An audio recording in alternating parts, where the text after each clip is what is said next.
In this video, I'm going to explain how to multiply whole numbers using compensation. So this is a really good strategy to use when you need to multiply numbers that involve products you're not familiar with. So with this strategy, we create a similar problem, but one that uses friendly numbers, and then we find the answer to the computation we wanted to solve by making the necessary compensations or adjustments, which involves undoing operations. So let's take an example. Suppose we wanted to compute 19 times 7. Well, it's important to remember that we can read this as 19 groups of 7.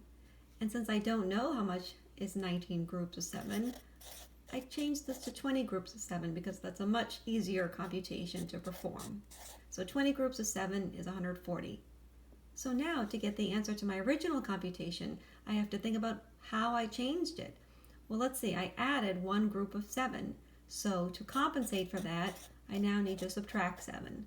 So 140 minus 7 will give me my final answer to the original computation, and that is 133. Let's take an example with two-digit numbers. Suppose we wanted to solve 32 groups of 49.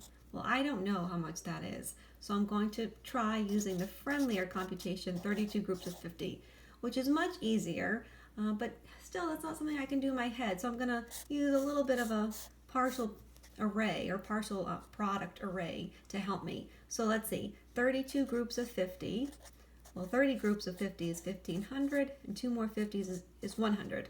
So I know that 32 groups of 50 is 1,600 or 1,600. Okay, so now I again have to ask that question. Well, what did I change the original computation by? Well, I changed the size of the groups. In fact, I added one more to each group as compared to the original computation. So I need to compensate for that by subtracting 32.